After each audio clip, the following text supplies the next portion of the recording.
தெய்வம் நீ என்று உணர் யூடியூப் சேனல் உங்களை அன்புடன் வரவேற்கிறது.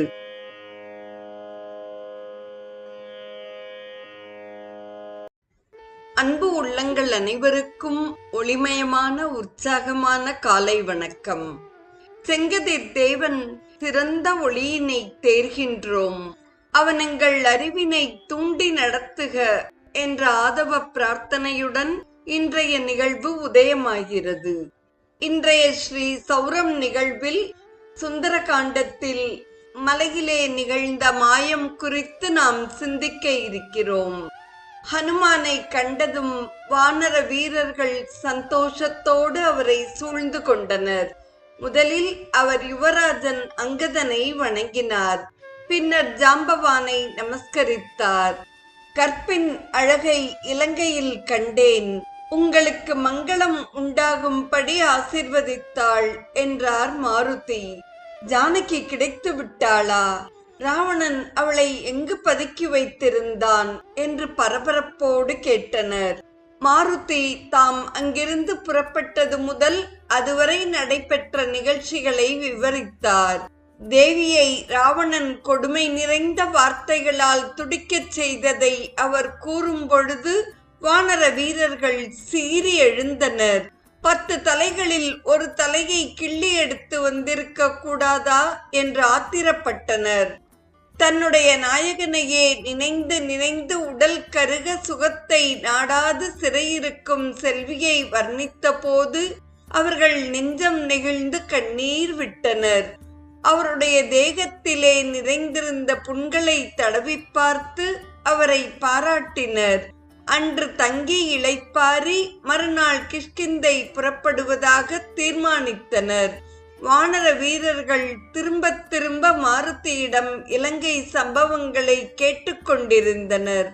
எவ்வளவு கேட்டாலும் அவர்களுக்கு அலுக்கவில்லை. அவர்கள் கேட்க கேட்க மாருதிக்கும் பெருமையாக இருந்தது.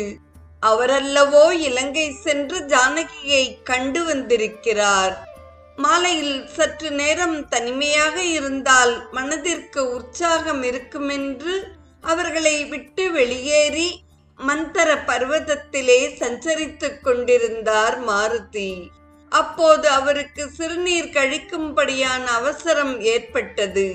அன்னையிடமிருந்து தாம் பெற்று வந்த சூடாமணியை இடுப்பிலே முடிந்திருந்தார். அதை சற்று நேரம் எங்காவது புனிதமான இடத்தில் வைத்துவிட்டு பின்னர் சுத்தி செய்து கொண்டு எடுத்துக்கொள்ள விரும்பினார். எங்கு வைப்பது?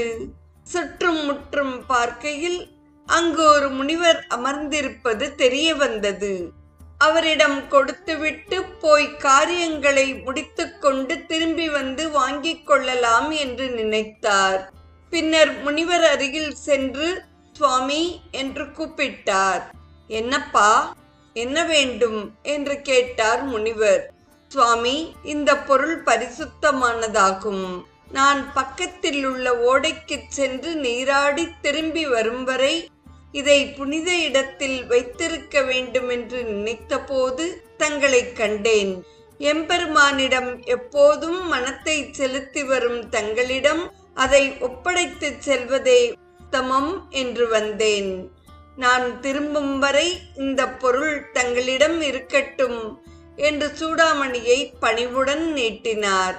அப்பனே, உன் கையாலேயே இந்த கமண்டலத்து நீரில் போட்டுவிட்டு போய் உன் காரியங்களை முடித்து கொண்டு வா என்றார் முனிவர். ஆஞ்சநேயர் சூடாமணியை முனிவருடைய கமண்டலத்து நீரிலே போட்டுவிட்டு ஓடைக்கு சென்றார். சிறிது நேரம் சென்றது. தாம் சென்றிருந்த காரியங்களை முடித்துக்கொண்டு ஓடையில் நீராடி பரிசுத்த தேகத்தோடு முனிவரிடம் வந்தார். சுவாமி, அடியேன் திரும்பிவிட்டேன், சூடாமணியை எடுத்து தாருங்கள் என்று பிரார்த்தனை செய்தார். நீதானே கமண்டலத்துள் போட்டாய், கையை விட்டு எடுத்துக்கொள் என்றார் முனிவர். ஆஞ்சநேயர் கமண்டலத்துள் கையை விட்டார். அவர் கையிலே 4-5 சூடாமணிகள் தட்டுப்பட்டன.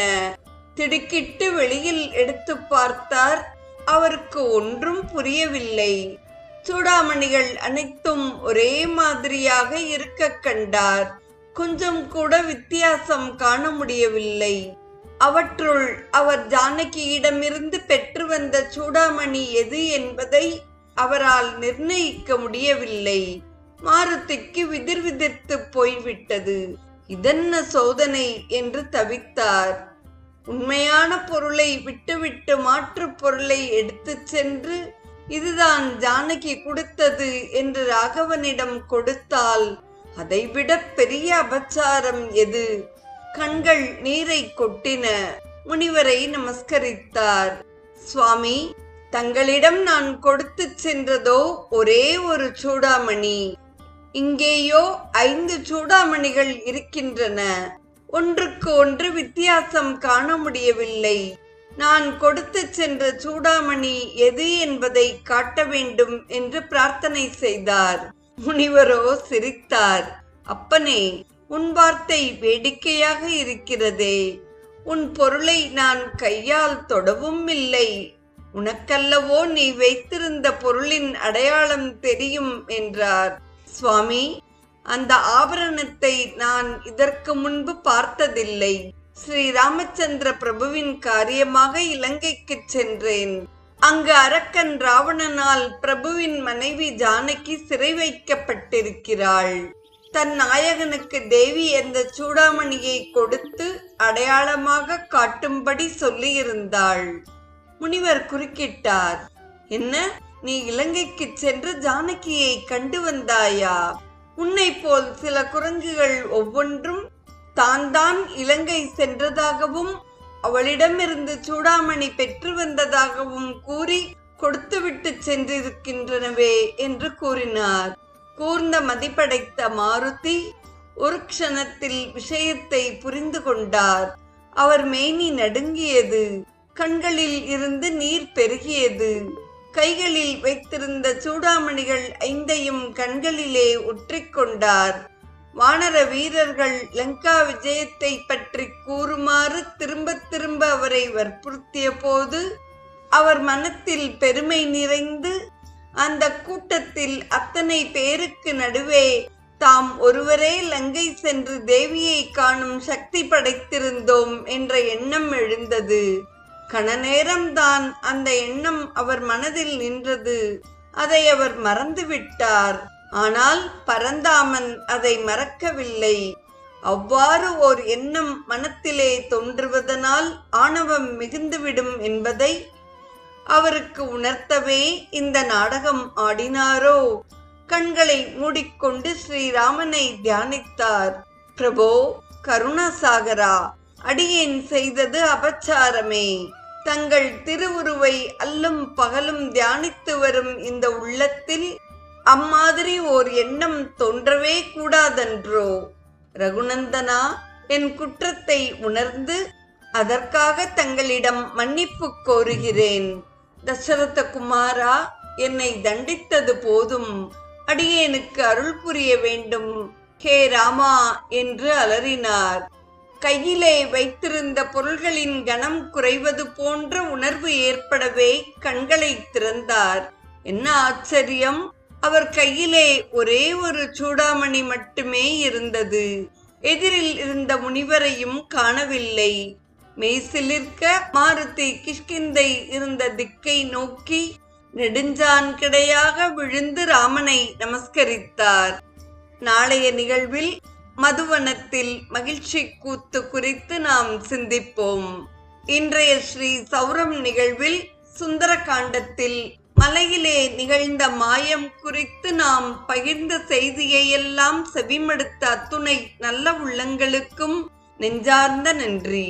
மீண்டும் நாம் நமது பயணத்தை ஆதவ சிஷ்யன் ஆஞ்சநேயருடன் நாளையும் தொடர்ந்து பயணிப்போம்.